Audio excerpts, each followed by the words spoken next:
সুপ্রিয় দর্শক, আপনারা দেখছেন এসপিএন বাংলা টিভি। দেখুন ও সাবস্ক্রাইব করুন এসপিএন বাংলা টিভি, দেশ ও মানুষের কথা বলে।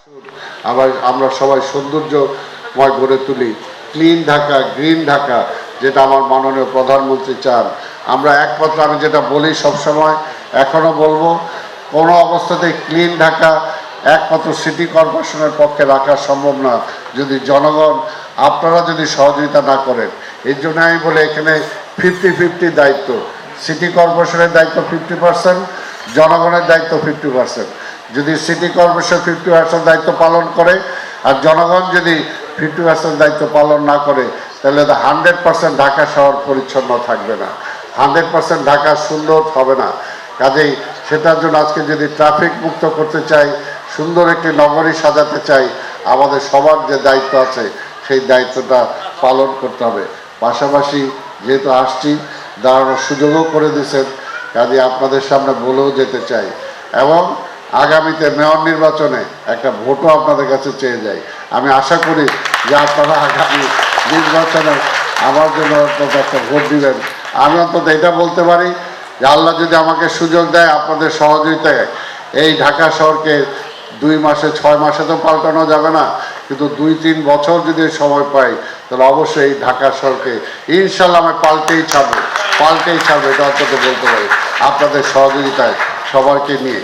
তা আমি এই সুযোগটাও নিলাম আপনাদের কাছে, এবং আমি বিশ্বাস করি আপনাদের সমর্থন পাবো, আপনাদের সহযোগিতা পাবো এই ঢাকা শহরটাকে গ্রিন সিটি এবং ক্লিন সিটি হিসাবে প্রধানমন্ত্রীকে উপহার দেওয়ার জন্য, দেশবাসীকে উপহার দেওয়ার জন্য। এই কথা বলে যুবক তরুণ যারা থাকে, তারা হয়তো কাজের সাথে যখন জড়িত হয়ে যায়, নিজের পরিমণ্ডলে যখন তার বিচরণ ঘটে, তখন আর এই সমস্ত সংগঠন অনেক সময় বেঁচে থাকে না। কিন্তু সংসক্ত দীর্ঘদিন বেঁচে আছে এবং খুব ভালোভাবেই বেঁচে আছে মনে হয় আজকের দেখে।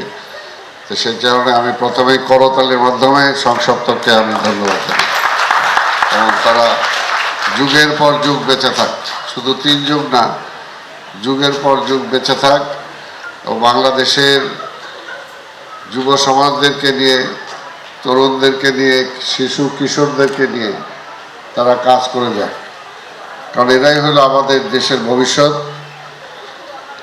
আগামী প্রজন্ম যারা আমরা যখন থাকবো না, তখন এই দেশটাকে যারা সামনের দিকে এগিয়ে নিয়ে যাবে। একদিন আমরা সবাই চলে যাব, কাজে অন্তত সেই ধারাবাহিকতায় বলতে পারি যে আমরাই আগে যাব, আর সংসপ্তকের সাথে যারা জড়িত আছে তারা ভবিষ্যতে নেতৃত্ব গ্রহণ করবে, এবং এটাই হয়। কাজে আমাদের বুঝতে হবে যে বাংলাদেশটা স্বাধীন করেছে আমরা, 50 বছর পার হয়ে গেছে অলরেডি, কিন্তু এখনও কাঙ্ক্ষিত লক্ষ্যে আমরা পৌঁছতে পারিনি। বিভিন্ন চড়াই উতরাই পার হয়ে আমাদের আসতে হয়েছে। নিজেদের মধ্যে অনেক বিভেদ, অনেক কিছু অতিক্রম করে আজকে এই জায়গায় আমরা এসেছি। তো কাজেই এই নতুন প্রজন্মের কাছে আমরা চাই যারা সুন্দর একটি ভবিষ্যৎ এই জাতিকে উপহার দিবে, এই জাতির আরও সামনের দিকে এগিয়ে নিয়ে যাবে, কৃষ্টি, সংস্কৃতি, শিক্ষা সব কিছুতেই উল্লেখযোগ্য ভূমিকা রাখবে। এবং সেটা যদি রাখতে হয়, তাহলে এই ধরনের সংগঠনকে বাঁচিয়ে রাখতে হবে। এই ধরনের সংগঠন বেঁচে থাকলে, এই ধরনের সংগঠনের মাধ্যমেই আমরা আমাদের সংস্কৃতিকে ধারণ করতে পারবো, আমাদের কৃষ্টিকে আমরা বিকশিত করতে পারবো, আমরা সত্যিকার শিক্ষায় শিক্ষিত হতে পারবো। এবং যত এই ধরনের সংগঠনগুলো তার কার্যক্রম পরিচালিত করবে, তত যুব সমাজকে, তরুণ সমাজকে আমরা অবক্ষয়ের পথ থেকে রক্ষা করতে পারবো।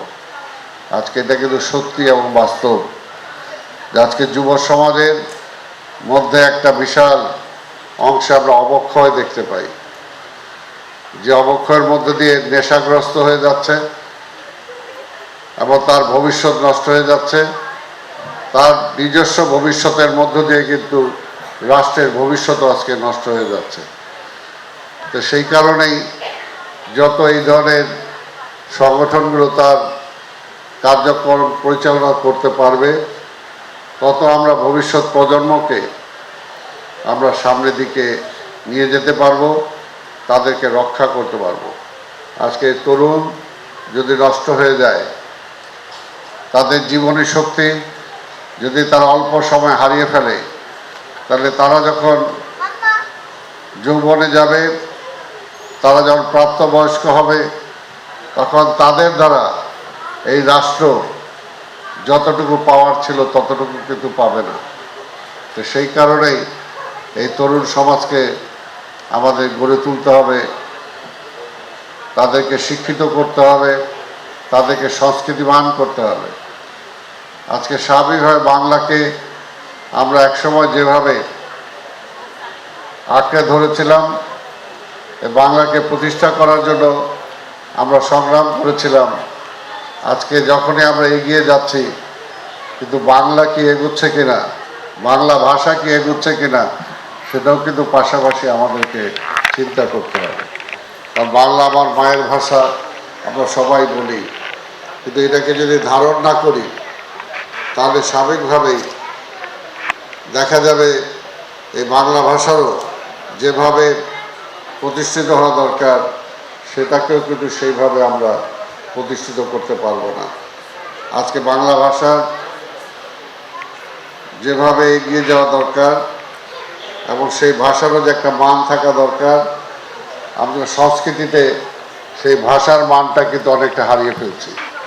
যারা লেখক, যারা লিখছেন, আজকে সোহেল এখানে আছে, নাট্যকর্মী, চলচ্চিত্রের কর্মী, কিন্তু ভাষার সেও নিশ্চয়ই আমার সাথে একমত হবে যে ভাষার যেটা সৌন্দর্য ছিল, বাংলা ভাষার যে নিজস্ব একটা মহিমা ছিল, আজকে বিভিন্ন কথ্য ভাষা সেখানে ব্যবহার কারণে, আঞ্চলিক ভাষা সেখানে ব্যবহার করার কারণে বাংলা ভাষাটাকে আমরা কোথায় নিয়ে যাচ্ছি। কাজে আমরা সংস্কৃতিটাকে ধারণ করতে হলে নিজস্ব যে স্বকীয়তা, সেটাকে বিকশিত করতে হবে।